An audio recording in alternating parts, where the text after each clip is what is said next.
Hey, folks, welcome back to another Peach Pundit podcast. I'm your host, Jason Pye, joined, as always, by Scott Turner and Buzz Brockway. We are noticeably missing Eric the Younger tonight, but in his place, we have Ryan Graham, who is the chairman of the Libertarian Party of Georgia. Ryan, thanks for joining us tonight. Yeah, hey, y'all. Thanks for having me.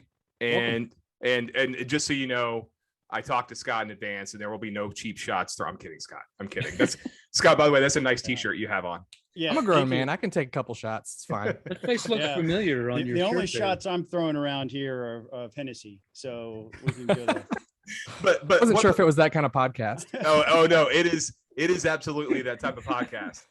Some of us have to drive after this though. But Scott, you have to tell me why you made this T-shirt. And for those of you who are listening and not watching, Scott has a T-shirt with a picture of me. It is a professional headshot of me. One. I just thought that maybe we could raise some money for the refugees coming home from Afghanistan or coming to the country from Afghanistan by selling these awesome T-shirts. This is the prototype. It is gorgeous. It is amazing, and you too can own one for the price of about 22 cents. I just appreciate that it's black and white and the gray hairs don't show up as much. So yeah, and it's a rare photograph because he's wearing a coat and tie. Right. So I actually played around with the idea of collector's item of just cutting it off right here and just having the head. But the suit and tie I thought added a new level for the whole highness of the T-shirt. It's so professional. Oh my God. Jesus. On that note, Ryan, thanks for joining us tonight. We've been talking about having you on for a while. I think we're in episode 22, I think, or 23, I think. 23, yeah. Nice. Yeah. So, and I have been kicking around this idea for a while of having you on. And here we are. I've actually finally extended the invite last week and had you on. And I have a bit of a personal interest here because I recently joined the executive committee of the Libertarian Party of Georgia last week.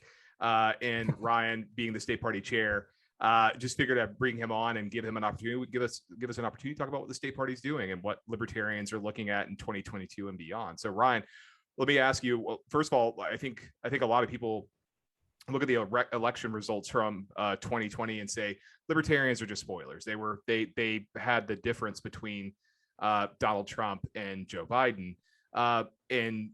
So how do you kind of respond to sort of the spoiler accusation that libertarians often get? Well, I can't speak to the presidential race too much because we don't know how people voted, how people would have voted and things like that. But on down the ballot in Georgia, thanks to the majority rule, there's actually no way in a three-way race that anyone can spoil any race.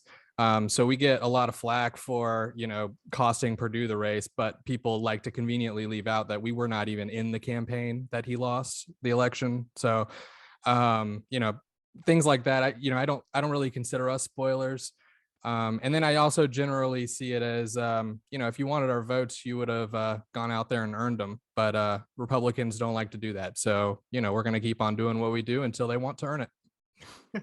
I mean, it's fair. I mean, I think there's a lot of people and Buzz, Scott, feel free to jump in and ask a couple questions. But I think a lot of people are kind of wondering what libertarians want to get accomplished over the course of the next year and a half and beyond. So what is, as chairman, what goals do you have in store for the party? What are you trying to get accomplished? I mean, my biggest thing is ballot access for the party, to make sure that all the way up and down the ballot. So a lot of people don't realize that. A lot of people ask us, why do you run at the top of the ticket and not run in more local races? And what they don't realize is that in Georgia, it's actually kind of turned on its head, where we've earned ballot access for all the statewide races. And it's easy for us to just like walk in and sign up for those. So we do. Whereas for state house rep or state senate or any kind of districted U.S. House, things like that, we have to go out and petition. It's a lot more difficult. And you have to petition basically instead of campaigning for a long time. And it's just not as simple of a process. So it's a harder hurdle for us to go out and recruit for those positions. So that's why you see us running for, governor and lieutenant governor and secretary of state, and not as much for state house. Yeah. And I know from petitioning myself, because I did that years ago, not because I was running, but I was helping other candidates petition. It's incredibly difficult to do, even at the state legislative level. And it's weird. It's weird too, because it's district by district. I've gone and petitioned in like, I think it was House District 90, which is southeast of Atlanta. And I was going door to door there. And basically, I mean, I think I was out there for 3 hours and got 10 signatures. I mean, and then you go into Cobb County and I can get the same 10 signatures in 20 minutes. So, and Georgia's ballot access laws are so restrictive. I don't think we've had a third party or an independent candidate on the ballot since since 1960 or 60, something like that. It's been a while. It's well before my time. Yeah, I know I wrote about that at Peach Fund a while back. But guys, Buzz, Scott, do you guys want to jump in? Well, kind of building on that, there's been some lawsuits. I'm not sure if the Libertarian Party was officially involved or if it's just other individuals who brought the lawsuits that have changed, the requirements for a statewide race, right? Is that, tell us about that. How does that work? Yeah, so the Constitution Party and the Green Party brought a lawsuit forward for the presidential race, which got the signature requirement reduced from 1% of registered voters in the state, which 50 to 75,000, depending on, when that was, all the way down to 7,500. And so we took that lawsuit and we took that precedent and we moved on to U.S. House. And a judge recently ruled in our favor that it is in fact unconstitutional to require 20,000 some odd signatures to get on the ballot for U.S. House. And we're waiting on the remedy. We asked for no signatures. The Secretary of State's office asked for all the signatures, and judge is going to do whatever the judge is going to do. Yeah. So what was 7,500 for statewide race? So, I mean, if the judge just for president, for the president, for the presidential race, right? Yeah. So if the judge is going to follow that, then he may not give you 0, but it'll be a small number. If you just divide that by 14 and assume a similar thing, it'd be a small number. So crossing my fingers. They could also just let the General Assembly know that they need to fix it next year, and we'll see how that goes too, because that might not look so good for us. I'm kind of surprised that when the ruling came down on the presidential race, that the legislature didn't act. I mean, I think that would have been a perfect opportunity to address all those laws. When I was in the legislature, I carried a general reform bill of election law, and we had a piece in there that would have cut it. I think for local races it was 5%. It would have cut it down to 2.5%, which it's not perfect, but it's not nothing. That would have made it, I think, roughly 750, like for my old House district, 750 signatures, which more doable, easier to do than 1,500 that 1,600 that it is now. So I carried that bill too, Buzz, and actually I modeled it after one that David Ralston had carried when he was a member of the state Senate. Yeah, and in gratitude for the efforts of trying to ease ballot restrictions so Libertarians and other political parties can get on, Libertarians decided to field a candidate to run against me. So I didn't really spend a whole lot of energy after that Scott's not bitter at all. We actually, I heard about that. We actually found a candidate that was willing to move to your district. I got to hang on. He's got to come back at me real fast. No, I do, because it's not that I'm salty, because the guy got 77 votes at the end of the day. 77 to my 19,000. So it doesn't hurt my feelings that he tried to run against me. He was actually quite inept. Which was kind of an embarrassment to him, his profession as an attorney. He didn't read the election law. He didn't realize he could not have somebody who signed his signatures. He actually got all the signatures he needed, but he had his wife notarize all the forms. So not all the forms, but all but 11 of them. None of the forms that she gathered signatures for. Right. So he ended up with 11 forms worth of signatures when he had thousands and thousands. He had a great campaign. I think family members of mine, I didn't sign it, but I was never asked to. If I was asked to, I would have signed it to get him on the ballot. But at the end of the day, he had a write-in campaign. He got 77 votes. In my take, at the end of the day, I'm like, hey, you know what? I wish I could get those 77 people to vote for me. And I probably did a really good job of representing them when I was in the House. Which brings me to this question is, have you ever considered joining the Republican Party? And if so, or if you haven't, then why not? Honest to God, I have thought about it. I've thought about joining the Democrats, just because I think there are a lot easier pathways going that way. Unfortunately, that path involves, supporting people like David Perdue. I mean, I see people out there giving like active support to them, and if you don't, you get sidelined. So what little political clout you may gain, you lose immediately if you speak out against the powers that be. And if I'm not going to win there, and I'm not going to win here, I at least get to say what I want as a libertarian. Well, you're on a podcast right now with two people who were elected as Republicans who spoke out against leaders within our own party on a regular basis. Look at all the power we have, Scott. Well, let's not short ourselves at all, Buzz. You and I both were able to get a great deal of things done while we're in legislature. You by passing more bills than me, but me by killing more bad bills than the average legislator. I'm sure you made moves that you didn't want to make, though, and that's the thing is I'm just not comfortable with it, and that's fine. It's fine that you are, and I do agree. Like, I've seen your record, and you were pretty good. So, well, one thing in response to what Scott just said, and I do want to go into our topics here in a second, but one thing, I mean, I've done that.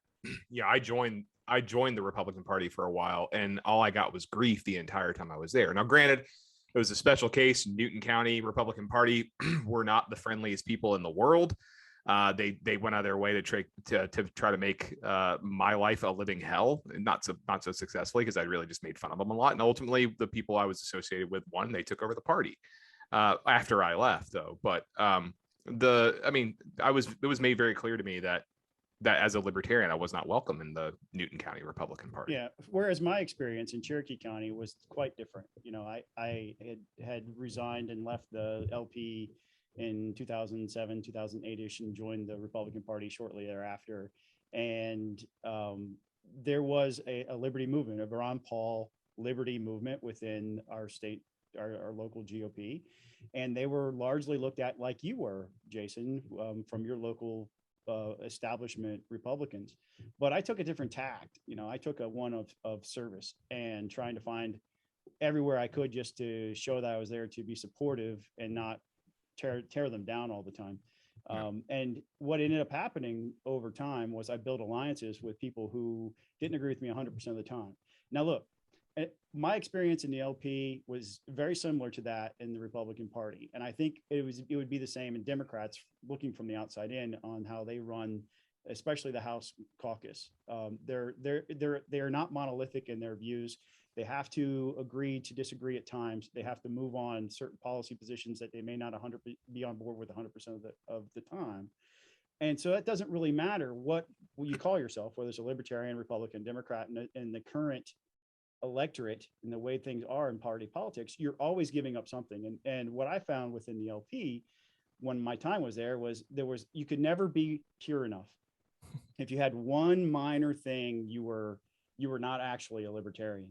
And and that what I came to realize is I wasn't actually a libertarian. I was more of a libertarian leaning Republican, constitutional conservative.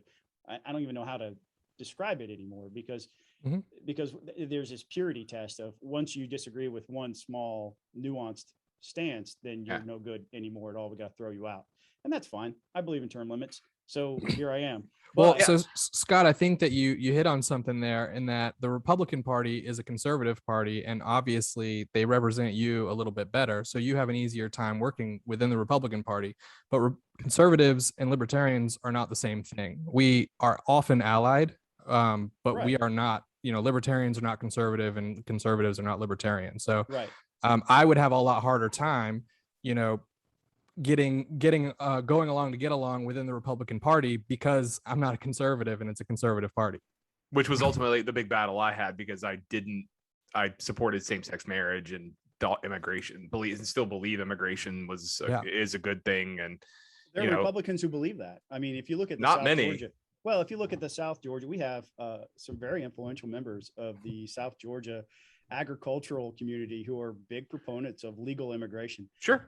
And rely upon it for their own businesses, and they're elected. Yeah, they're elected as Republicans. I'm only speaking in terms of what I see at the federal level and what I saw my own Newton County Republican Party at the time when I was a member of the party.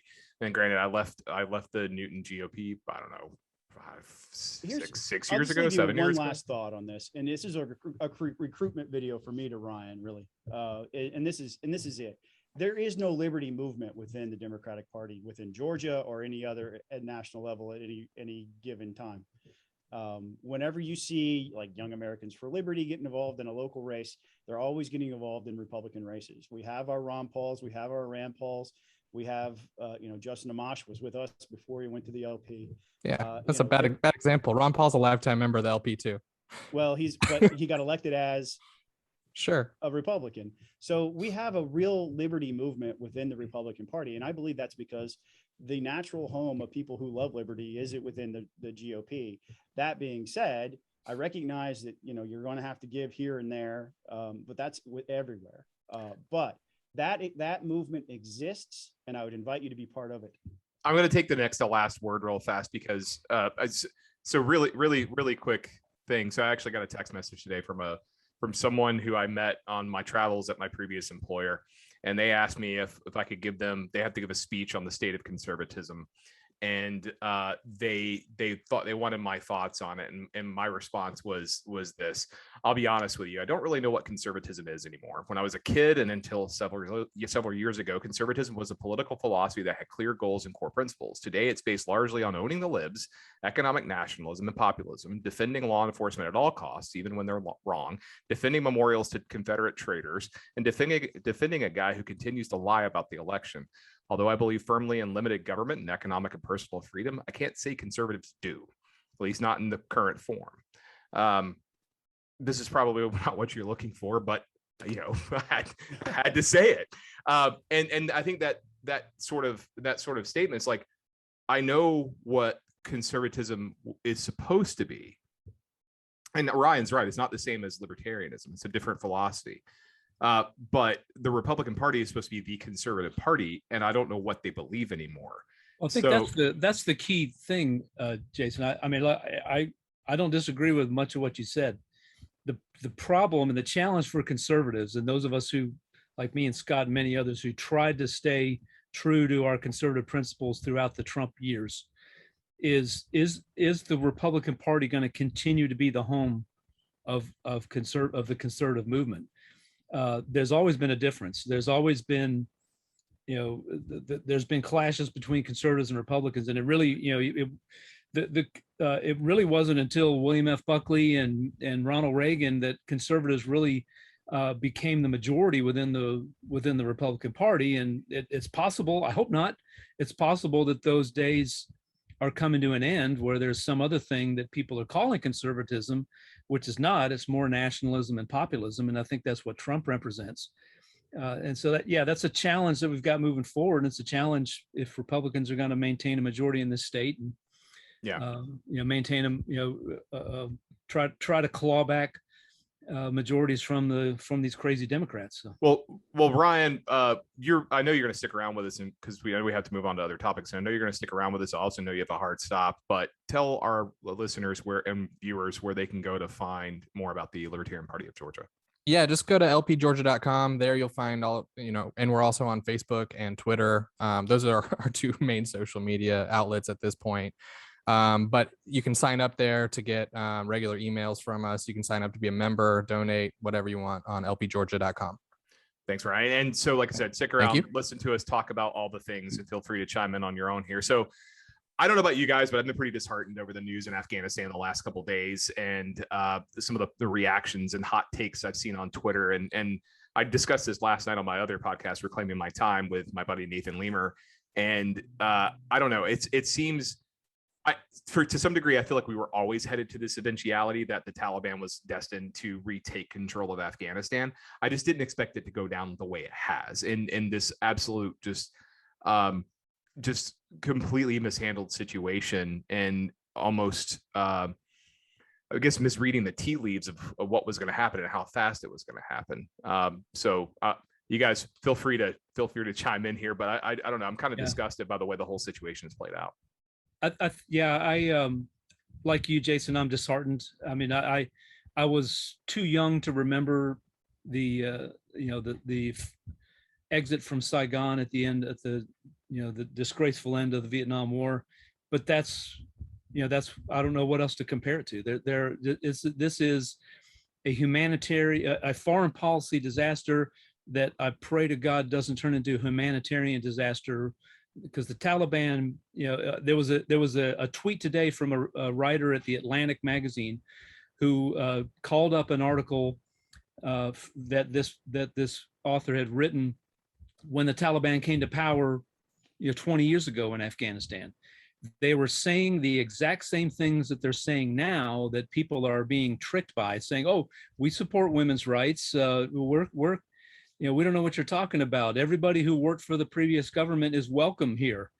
And then they went out and slaughtered people. And there are reports by members of the media who are in Afghanistan that is happening now, just away from the cameras, out in the nether regions of Afghanistan, that those things are already happening. And this will be, if this really ticks me off, because there are tens of thousands, maybe an unknown number, over 10,000 of actual Americans in Afghanistan. Many other countries have their people there. They were caught off guard by this, just like we were. Through Biden's actions, just laying it out there, Biden's actions that precipitated all of this. And then there are all of the people. Ben Sass wrote in National Review, there are 88,000 people who have applied long before this happened, had applied to come to the United States as from Afghanistan. These are people who were translators. These are people who worked with our troops and the coalition troops, who worked with this government to try to do what we wanted them all to do, and what they all wanted for their own country, which was to be free. And they're all of that is in the lurch right now, and we don't know what's going to happen to those people. One thing I'll note real fast before Scott or Ryan jumps in here is that Congress passed in, I think, early July, a bill called the Allies Act, which would have extended special immigrant visas for Afghanis who helped us out. But also there was a handful of Republicans who voted against the legislation. Somewhat of a head scratcher. There were 16 in total, and those that unfortunately includes a couple from looks like only one from our state. Two from our state. So that's Heiss and she who shall not be named. Who voted against I'll let Scott and Ryan make their points, but we need to come back to that, because there's a really weird thing going on the right now in regard to. We will come back to that. Folks. We are going to come back to that. But Scott, Ryan, are you guys been watching this, and what do you guys think about the situation? Well, I've been watching the reaction of the candidates and the people who are elected to represent us here in Georgia. And, there was a very kind of milquetoast tweet from the Warnock campaign, which was immediately seized upon by his Republican opposition. I'm a little surprised. Kelvin King has only had one tweet on this. He's had more tweets about his road trip around Georgia than he has about this particular issue. Gary Black attacked Warnock directly, calling his tweet unserious. And he has given out multiple tweets, but I've really been kind of impressed by Latham. Sorry. Elliott Sadler is a NASCAR driver, and that's why I had on brain. But Latham Sadler's response, and I've not met Mr. Sadler, but he is a Navy SEAL, and he's actually been on TV multiple times on Fox News. His tweets are on point, policy driven, solutions driven. And he's been by far of the candidates or electeds there at least at the U.S. Senate level out there commenting. He's making the most cogent points, and his focus is really on getting the U.S. Citizens who are still there, the 15,000 plus that are still there, out, and criticizing the Biden administration for dropping the ball on this. The general, the Joint Chiefs, General Miley, said that he saw nothing that led him to foresee the fall of the government in 11 days. I've never seen a more explicit admission of incompetence by any military leader, saying, I just didn't see this was going to happen. And contradicted by New York Times reporting in the days leading up to that. Not contradicted by New York Times and by the president, when the president came back for those 20 minutes from Camp David this week to address the American people and not take questions. He said that it was a possibility, but not an inevitability, were his words. And yet here we have today the Joint Chiefs saying, hey, well, I didn't see this happening. This, it just really wasn't. So he's been contradicted multiple times. And it's heartbreaking in a lot of ways, mainly because we see like the C-17 taxiing down the runway with what looked to be dozens, if not hundreds, of Afghanis trying to cling to the side. Apparently, a couple of them lost their lives after that plane got a couple 100 feet in the air and they fell off and fell to their deaths. So tragically, these people are desperate because they know what's coming. And we have set them up for this. And so I look at the reaction, and if it's time to move on to we'll let Ryan take his 2 cents here as well.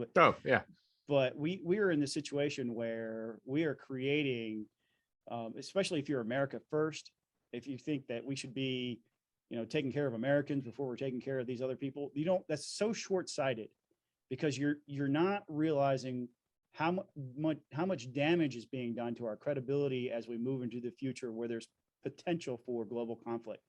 And just how little credibility we're going to have when we land on the ground someplace in the future and ask for people's help. In that locality, wherever the conflict is taking place. What are you thinking right now? What are you thinking right now if you're in Taiwan and China has been making all these moves? Ryan, it's not like it's our first time to something like this. We did the same thing to the Kurds. We consistently do this. I think we've done it to the Kurds a few times. Right. Yeah. And so here's the problem with, I'm not a forever war guy. I was glad when it was announced that we're going to bring our folks home, but I also had trust that we were going to do it the right way, which was in a measured,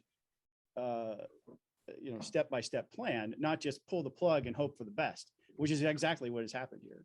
And it has led to what we've seen. Well, Brian, let's get your thoughts real fast. Yeah. I mean, even, I'm as radically anti-war as they come. And even I don't like how they basically thought they could just flip a switch and then do everything backwards. So they pulled out all the troops and then they decided they needed to get everybody out of there. And that doesn't make any sense. Why wouldn't you get everybody out of there, destroy equipment that needs to be destroyed, pull equipment out that needs to be pulled out, do everything you need to do, then pull the troops out? And you could do that over the course of 6 months to a year, probably, I would imagine. If they're doing it right now in a week. So I imagine they could do it in a year in a lot more organized way. And then it also takes away some of the arguments where people are saying these Afghani refugees are we're going to import terrorists. Well, if you take your time and do it, you're not going to import terrorists. You can process them. You can make sure that you know who's coming over. And so that's really what we should have been doing. And I'm really afraid that the way that this thing has gone down is going to encourage people to say we need to go back and have a permanent presence there. And that's what I'm really afraid of. And, as bad as it's been, I think staying the course now is the right move still. So yeah, we're gonna be fighting them with our own M4. They're gonna be using our own M4s against us and our own ordinance against us based on how this drawdown, this complete withdrawal happened. They have an Air Force now, the Taliban, and we provided it. Yeah. I mean, it's one of those things. And a couple of the things I think, and I want to go into what we were talking about in terms of like the responses from people. But before we do that, I think there's a couple of things that we have to know here. Is one, our withdrawal. Yes, I think what happened was the inevitable conclusion to the war in Afghanistan. I think the Taliban was always going to take over, but at the same time, our just very sudden withdrawal, and not just to mention chaotic withdrawal, and the lack of trust we've created now leaves a real power vacuum for China, Pakistan, and Russia to come in and fill that void, and that's going to ultimately come back to bite us in the ass. So that's another point there, and I don't know. And I've also watched some of the response because like we've noted here, we Buzz, you wanted to come back to this, like the bill, like the Allies Act, which only had 16 Republican votes against it, and including two Georgia members. both Republicans. Everybody who voted against it was Republican, and that bill is now sitting in the Senate waiting for action. And now there's this debate over whether we should bring them here at all. And in fact, there was one tweet from a candidate in Georgia's 10 congressional district. That's Mike Collins, the son of Matt Collins, who tweeted out 7 hours ago, "I'm all for compassion. How about some compassion for the hardworking citizens in this country first?" There's a lot to unpack there. That sounds great in a tweet, but I mean, look, it gets back to what we've all mentioned. You're leaving the people, the Afghan people who risk their lives, not just for our sakes, but for the sake of their own country, by cooperating with us, the great Satan, to die, to be murdered, to be brutalized by the Taliban. That's what you're doing. Their daughter stolen. Yeah. And they were doing the work over there for us because we promised them something, and now we're not going to follow through. Yeah. No, I mean, I remember I was telling this story last night to Nathan Lemer, and I was telling him a couple of years ago, maybe not that long, it was pre-COVID, where I had a driver pick me up, an Uber driver pick me up, and always notice that when someone has an accent or you can tell they're not from America, just to strike up a conversation, always ask where they're from. The guy said he was from Afghanistan and worked with U.S. forces over there while he was there. Contractors and forces, that's who he worked with. And he got a special immigrant visa to come here. I forgot how long he had said he had been in the United States, but it had only been, I think, a few years.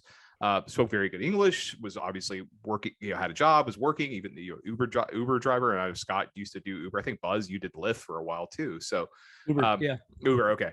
But I mean, that's a job. He's contributing. I think I gather to believe that the vast majority of people who are going to come over here who worked with the U.S. forces and contractors over in Afghanistan would do the same thing.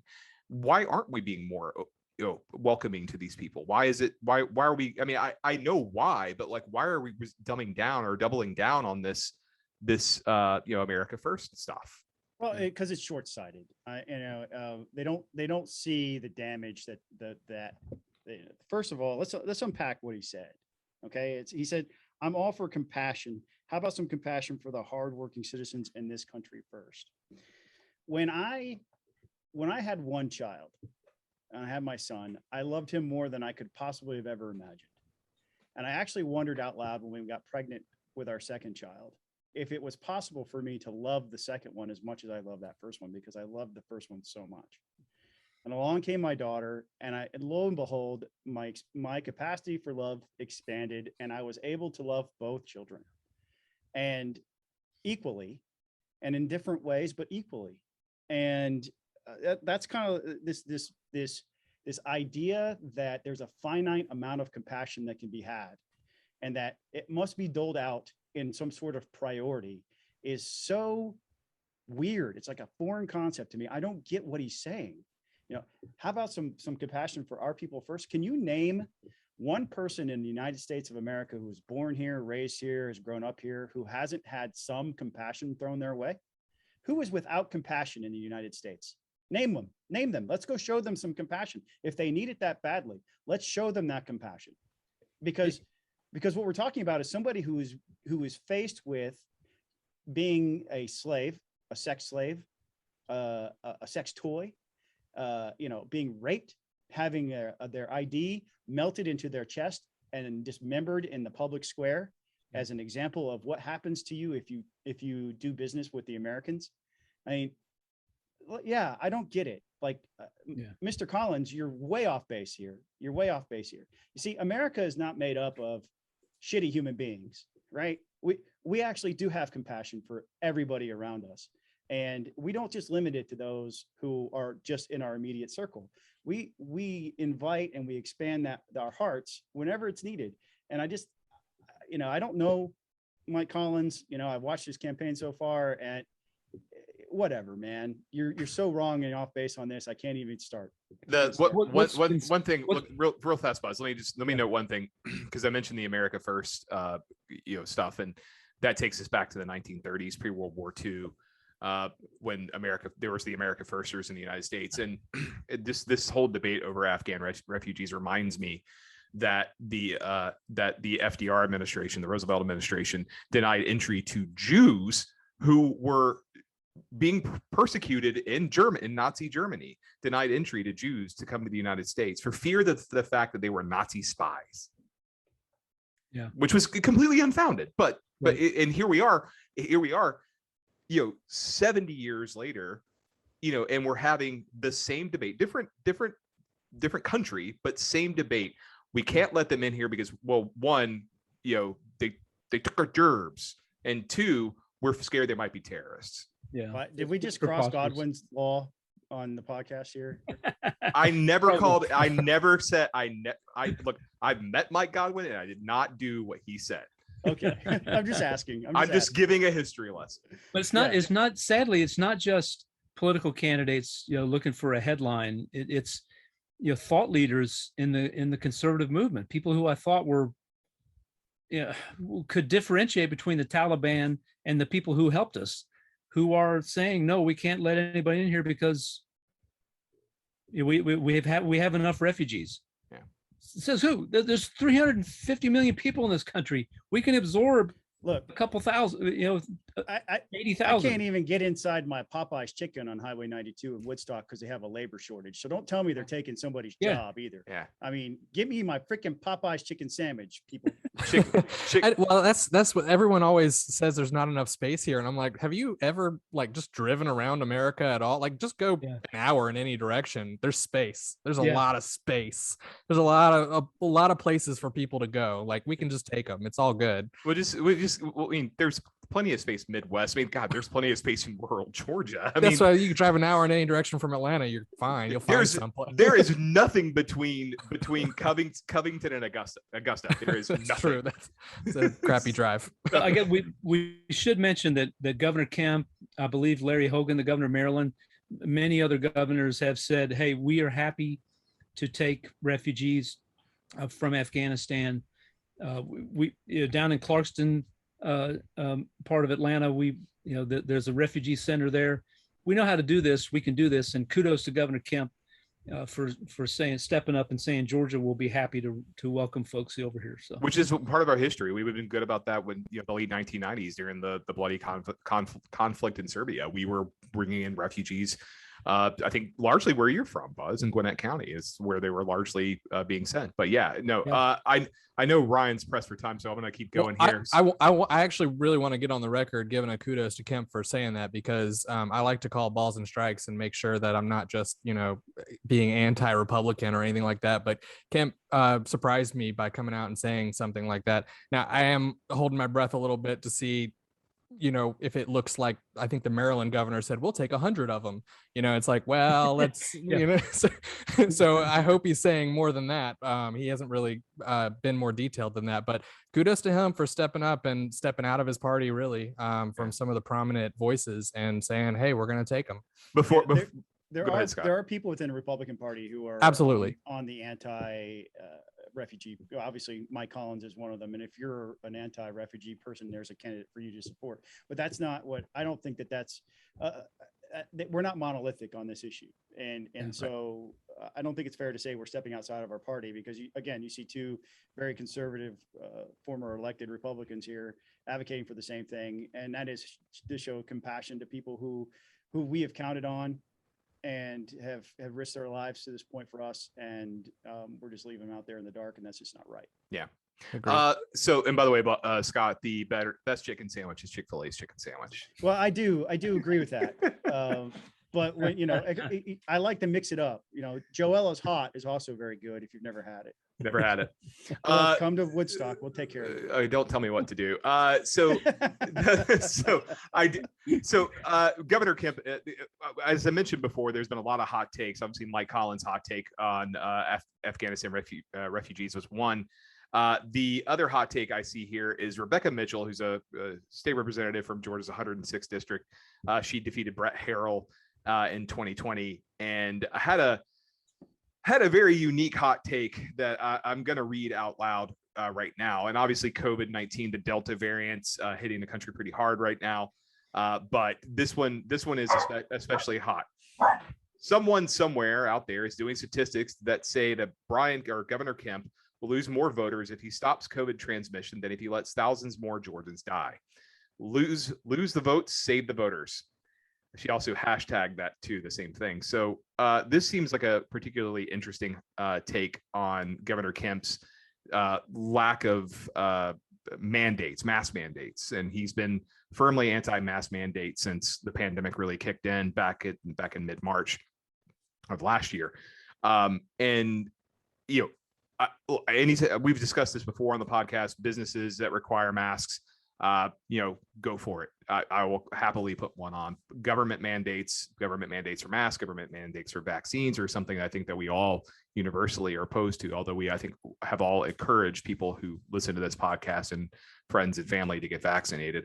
I'm curious what you guys think of this particular tweet, because it seems, I don't know, it seems rather incendiary and probably not the best thing to say given the heightened tensions that the country is in right now. I subscribe to the whole never attribute to malice what you can attribute to ignorance. So even if you disagree with Kemp's stance here, it's fair to be like, well, he's just wrong about this, rather than say, oh, he's a mass murderer. I think that there's like a lot of space in between there, and we should give our politicians, and I know it's coming from the actual LP person on the podcast, we should give our politicians the benefit of the doubt there, that they're just wrong and not evil. Yeah. No, I agree with that. Firmly agree with that. Buzz, Scott.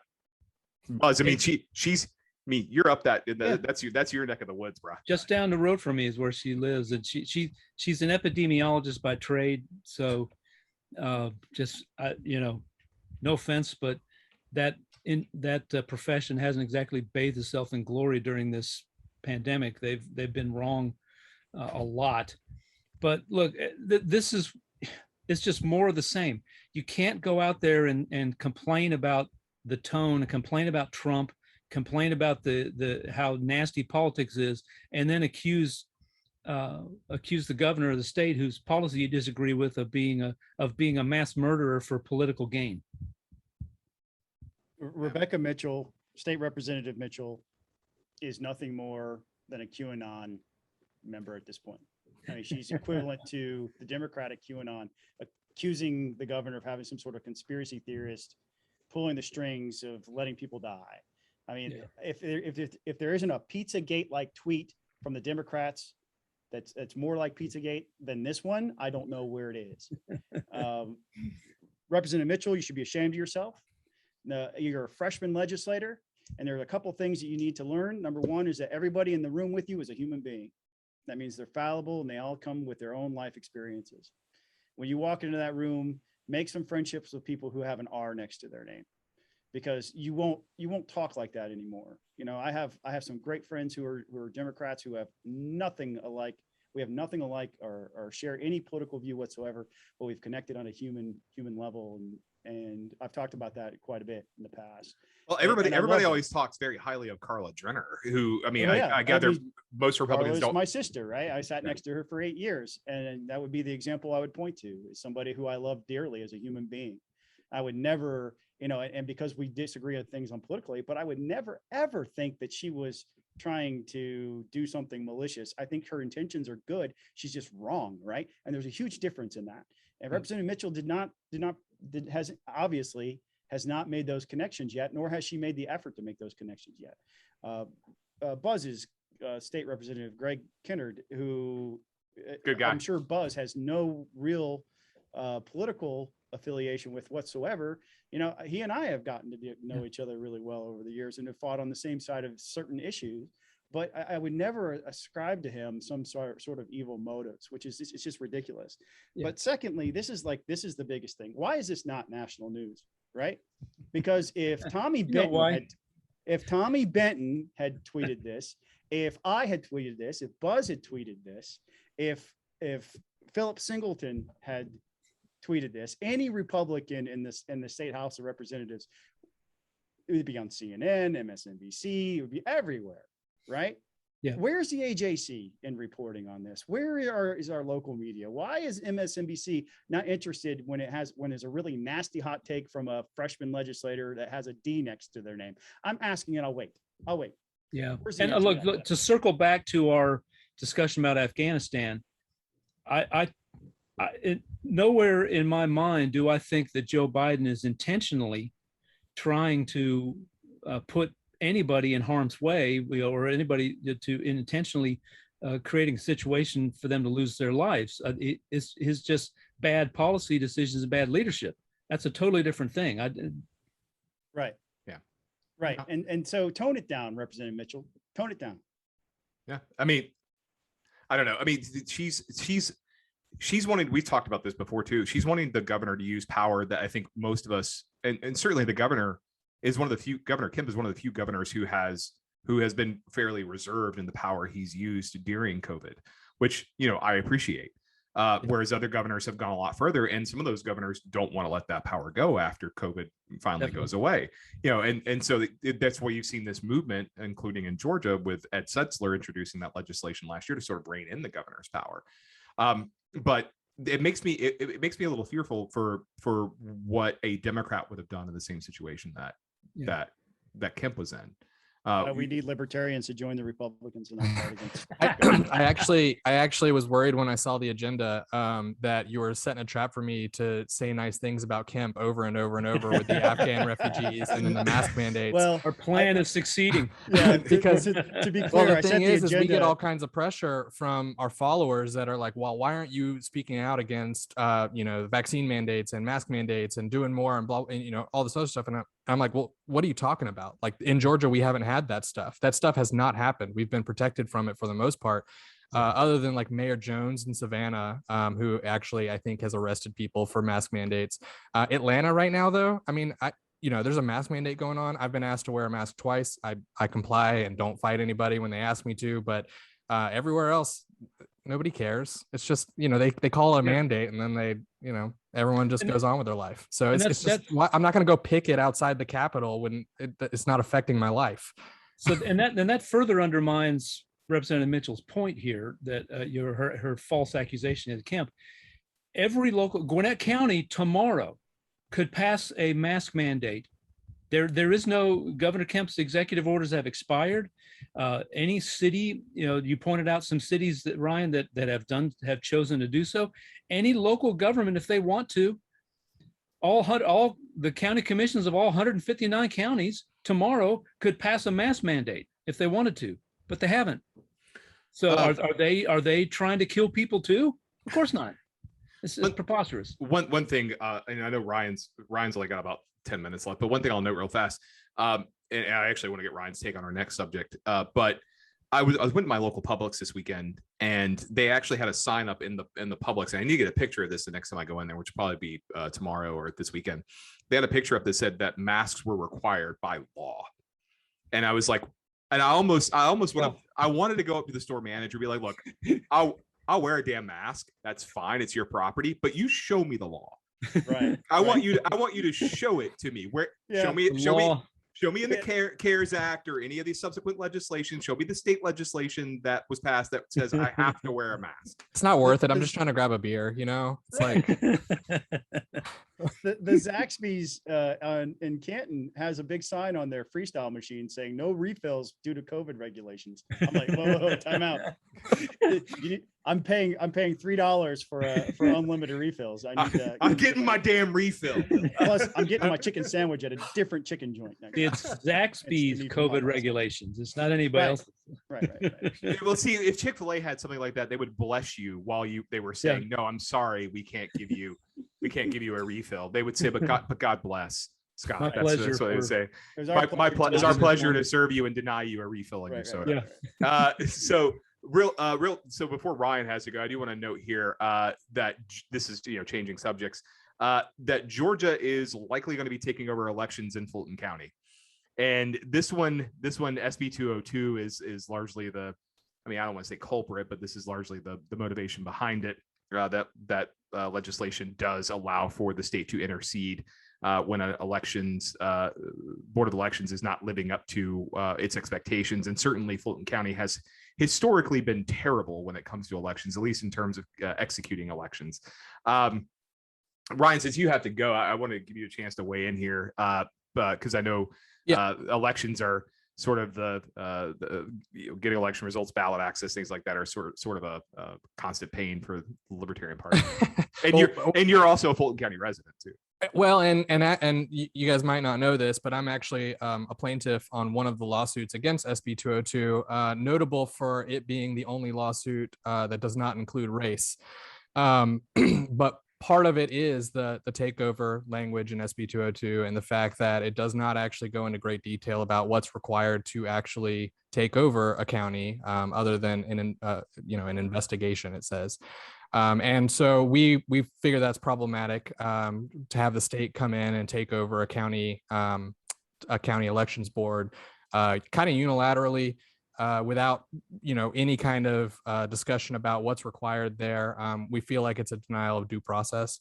So that, along with other things, is one of the reasons we were fighting SB 202. And then to see it kind of happen right away. I mean, I guess when they passed the law, everybody was thinking about Fulton County anyway, because they are going to be the hardest county to defend.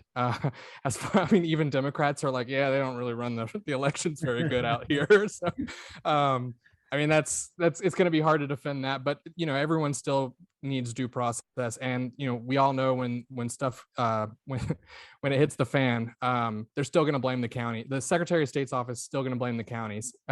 So. Well, Buzz, Scott, I mean, I know you guys both work on elections a lot when you were in the legislature, and Scott had to deal with some of the drama that related to the 2020 election. So what are you guys' thoughts here? Well, the SB 202 language is targeted at two counties in Georgia, and it's Fulton and DeKalb. And the reason why is because we heard testimony in the Governmental Affairs Committee in the House in my last 6 months there, where members of the Stacey Abrams campaign came and said they don't know how to run elections. We had campaign workers for Stacey Abrams come and say, we volunteered.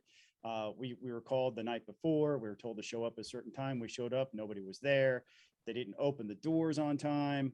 Then we didn't know what to do. They trained us on the fly. We had one young woman give very detailed. She didn't realize what she was actually saying was damning to Fulton County elections, but she absolutely was compelling because she told her story in an unvarnished way that it was basically, this is what I did step by step. I signed up with a temp agency. The temp agency called me the night before. They told me to be there. I was there. They didn't show up on time. That we didn't open the doors on time. People were waiting around the block. The amount of time it took for us to conduct the election seemed to be out of whack.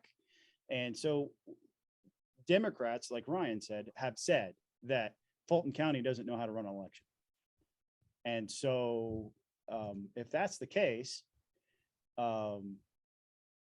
what is the state supposed to do? Because ultimately it's the legislature that's responsible for making sure that election law is in place and followed, and that we have the resources to run the election effectively.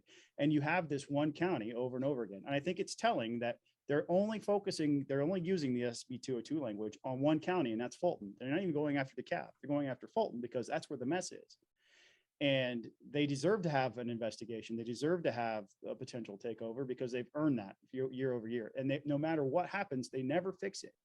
There's always lines, there's always problems, there's always delays. They're consistently having to keep their polls open beyond the state set deadline because they can't get things working during the day. And they're the only county that has these problems. And it's not like there aren't other large counties, Gwinnett and Cobb also are large counties. They don't have these problems. And so there is an issue that needs to be investigated. Now, ultimately, will they determine? We'll see. I don't know that it's without due process in this particular case because these are entities that have been created by the legislature for the purpose of running elections. So that's that. I'm interested. I'll follow along. I'm not going to pass judgment yet. Buzz? Yeah, I don't have much to add to what Scott said. I think we'll see. I'm not as convinced as the Twitter sphere is that this is a foregone conclusion that they'll do this, because there's a lot of unanswered questions. All right, let's say you decide that you have to take it over. Who exactly is going to do that then, and how what's the process? How's that actually going to play out in practice? And so I don't know. I think. I don't know that they'll do it. Yeah, the 3-person panel is made up of one Democrat, and basically 2 Republicans, Stephanie Day from the Gwinnett County. She's a Democrat. Stephen Day. Yeah. I'm sorry, He's on the elections board. He's a former chairman of the Democratic Party. Right. He's on that panel. Ricky Kittle Yep. from Catoosa County and Ryan Germany from the Secretary of State's office. Yeah. Who we know as the general counsel for that office. Those are the 3 people that'll be on the panel. I look forward to reading the report. I'm sure there'll be no election year politics played in this in this scenario at all. Yeah, at all. Too late. Too late. Burt Jones has already sent out tweets. Oh, sweet Jesus! God help us all. Ryan, I know you gotta jump, so feel free to Irish exit whenever you. Okay, yeah, I'm not sure exactly what the deal is here. Somebody will be knocking on my door shortly, and I might just click the button. Well, fair enough. So the last thing I got on the agenda for tonight, is this one is something I've been meaning to write about for the last couple of days, is census data. Census data came out last week, I believe, and it's pretty telling in terms. I think a lot of people, we talk about the election in 2020 and also 2018, how close those elections were. And Scott, I noticed you already got a weird look on your face. I'm getting a little nervous about it as you sit there with a T-shirt that has my face on it. So I don't know. So Georgia now, according to census data, is 50.1% white.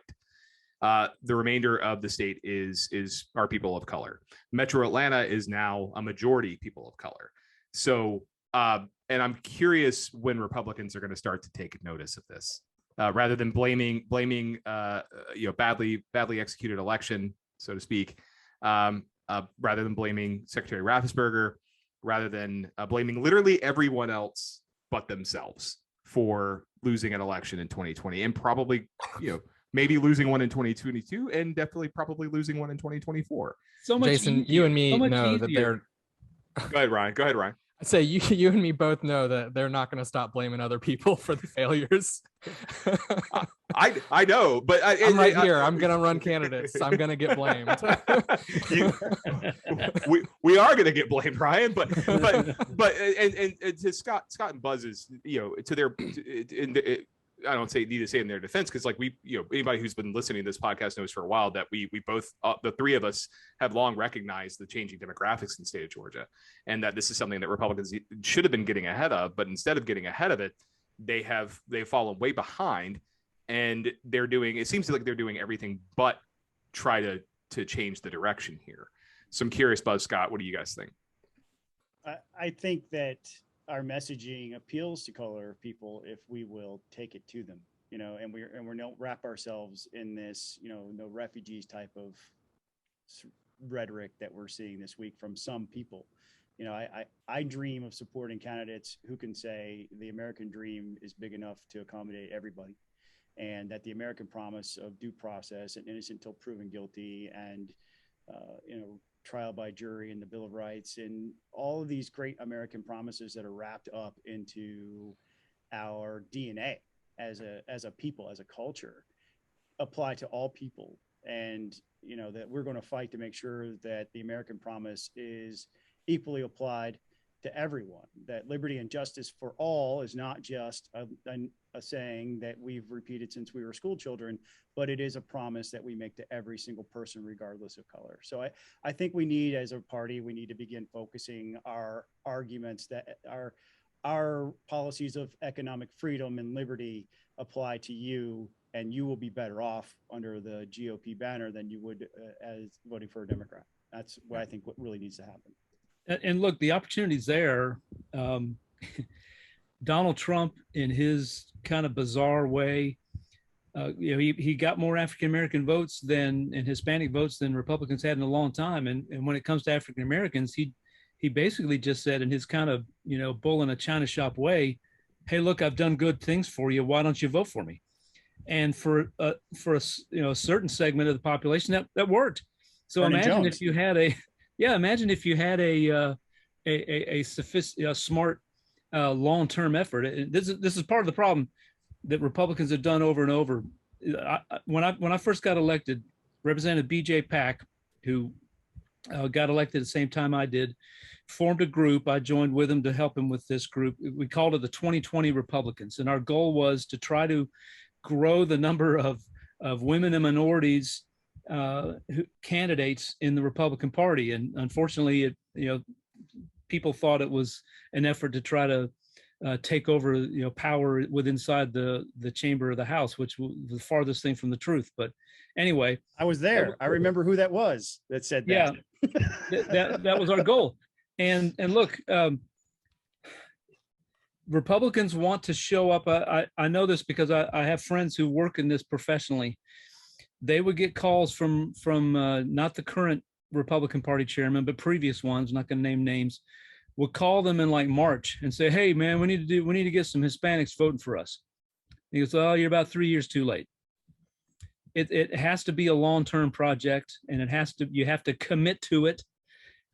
You can't just, why would anybody vote for you if you just show up a few weeks before election day and say, "Hey, I know I've never talked to you before, never reached out to you or your community, never expressed any interest before, but would you vote for me?" The answer's gonna be no. Well, I think there's also, because I wrote this blog post, which I put it up over at Peach Pundit a couple hours ago, and it was in context because our friend Jessica Szilagyi knows that Senate Rules Committee Chairman Jeff Mullis is going to roll out anti-CRT legislation to ban CRT, critical race theory, in Georgia schools. And Jessica noted that there don't appear to be any schools in Georgia that teach this, but Mullis feels the need to give an answer in search of a problem, as Mullis tends to do. But no comment. but I think, and as I said in the post, like, I don't know a ton about CRT. I know a little bit, and I know that there are some parts of it that I probably would find disagreeable, but there's parts of it that I do think are necessary. Teaching kids about the history of racism in the United States, slavery, the segregation, some of the race massacres that we saw in our history, the stains on our history, as it were, not just about the Civil War being bad and slavery being bad. We need to go further than that. But we're being taught that already. No. But I think it deserves a more in-depth, some more in-depth study. I also think on the part of Republicans, particularly white Republicans, they do need to acknowledge that there is some measure of privilege that comes with being white. I've used this in context of this. As you guys know, I lost my father at the age of 12, and I didn't go to. I did 2 semesters in college and dropped out. And I've gone pretty far in my career, but it took me a lot of hard work to get where I am. When I think most people thought I wouldn't get as far as I've gotten. I remember there was a girl I dated in late 99 or late 90s, early 2000s whose parents said I had no future. But I think I've proven them wrong. But I realized it would be a lot harder for someone of color who's from a disadvantaged community who faces the same circumstances I faced to get where I'm at today. Yeah, and I think that's something that it shouldn't be hard to recognize, but it is apparently hard to recognize. Well, it depends on how far you want to take it, right? Because there are a great deal of. Let me start by putting this caveat there. I've never been afraid for my life during a traffic stop. I've been pulled over half a dozen times in my life, given a couple tickets, right? But I've never feared for my life. And I have a lot of black male friends who, whenever they see blue lights, they almost jump into panic mode, because the difference in what they feel and what I feel is, so if you want to say that that's white privilege, okay, I'll cede that, right? But there's how far do you want to go with it, is in that, like, I grew up in a 2-room shack without plumbing, and now I live in this house. Yeah. That wasn't white privilege. That was work ethic and life decisions. I didn't do drugs is the number one thing. Coming from the area where I grew up, I'm the exception. All of my friends when I was a child have either burnt out or died due to drug related things. Like, I have no childhood friends left because that's where I grew up in Florida. Right. But I made a decision a long time ago. I wasn't going to do that. And so that was like the number one thing. So I graduated high school. I went into the military. There were things that I did that were decisions that I made that had nothing to do with me being white. Now, again, I recognize that as I go through society, like when I get pulled over, I'm not going to fear for my life. A black man will. And that's a difference that is tragic. And I'd love to work towards solving that as a problem. But I didn't get to be where I was because I'm white. And I think that's where a lot of people are pushing back. And it's like, how far do you want to go with it? You know, how far do you want to recognize that there are differences, but they're not responsible for the end result. They are a part of a larger formula that we'll never understand, I believe, but it's not the end all be all. And the question, being white is not a guarantee of success either. No, it's not. But I think what a lot of people are saying when it comes to CRT, or at least in these conversations, and like I said, I don't like CRT. Don't take what I'm saying as me saying it's okay or it should be taught or anything like that. I'm not saying that. What I'm saying is, being white in, when we were growing up, because Scott, you're only a couple of years older than me, it has made it easier for us. And that's what I'm saying, is that it's made it a little bit easier for us to get ahead compared to someone who grew up. I mean, I grew up in Clayton County. I lived there until I was like 13 or 14 years old, something like that. And I know that I've been relatively lucky compared to, and I mean, I worked hard. It's not just luck. I mean, I put a lot of work into it to get where I'm at. But so, Buzz, you work in an environment where the success sequence is key, right? I mean, how does explain real quick, if you could, what the success sequence is and how it applies to people of color, and why policies that limit government are better for them in those types of environments. Yeah. So I work at the Georgia Center for Opportunity. That's my day job. And the success sequence that Scott referenced it was research done actually by the Brookings Institute, a center-left organization. But it says essentially you got to do three things and do them in this order. First, finish an education, whether it's high school or college or post-secondary, whatever it is, get established in a job, and then wait to have kids to get married. And the research shows the people who do that, maybe 2 or 3% of those people wind up in poverty. So, what we try to do is, there's a lot to that. There's a lot of reasons why a person may or may not get a good education, or and therefore obtain the skills to get a good job, right? So we look for those kind of barriers, and what can we do to knock them down? Now, I think, as we talk about all this kind of stuff, I think it's important. You hear a lot. I know I've heard a lot in my life.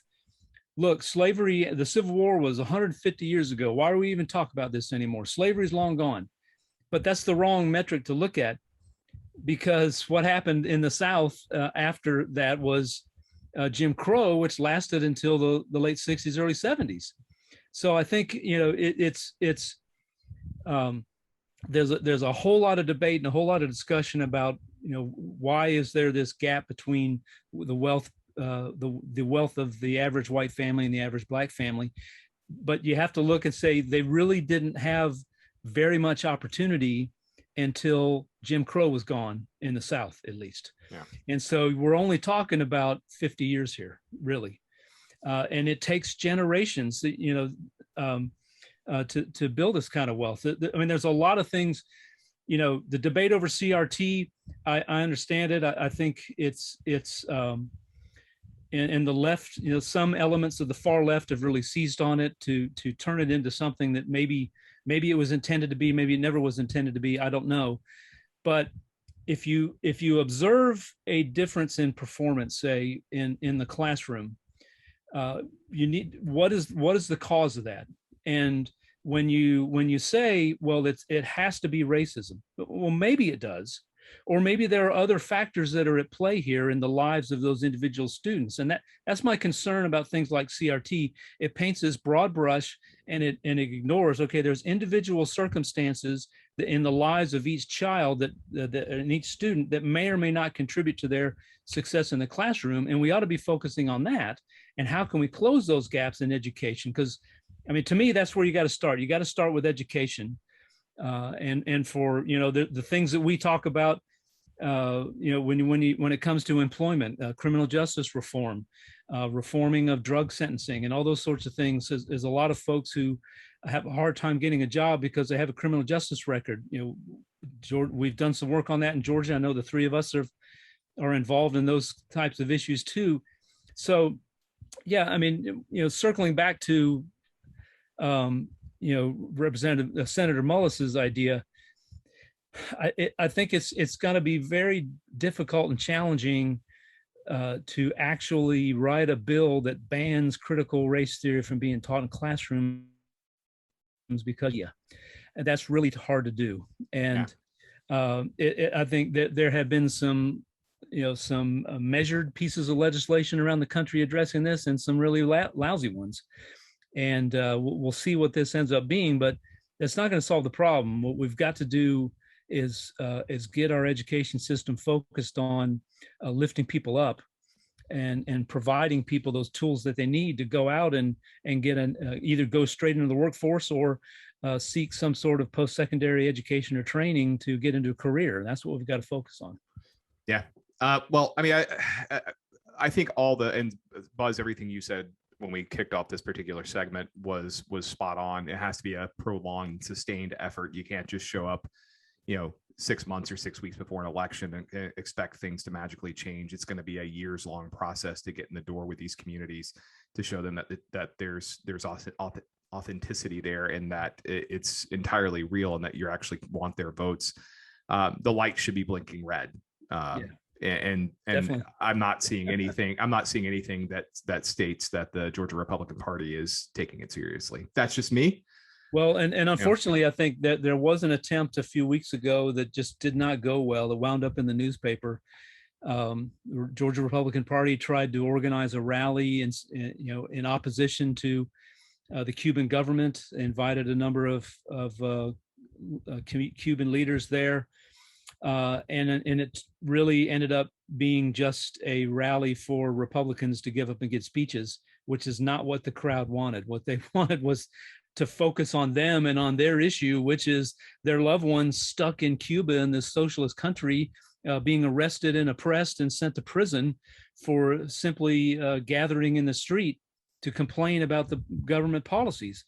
And so, I mean, it was maybe a great idea, but poor execution. And so I hope that what happens is the Republican Party brings in some folks who actually know how to do that sort of stuff. There's a lot of them around there have been people who have been laboring in this field on the Republican side for years and years and years, trying to get the Republican Party to do things like this. And, now it's a do or die situation, as you said, politically. Yeah. Well, that's all the time we have for tonight, folks. Scott, by the way, a friend of mine has already said that they want a T-shirt, so I'm gonna have to get at least a couple of those from you. We'll make it happen. All right. Well, I'll be up that way on Friday, so I guess I will come by and see you if you can have them ready by Friday. I'm having lunch with our old friend Rob Atkerson on Friday. So, but that's it. That's it, folks. Have a good rest of your week. We'll see you next week. Peace out, and continue to download, like, subscribe to the Peach Fun Podcast. Thanks, guys. Thanks, guys.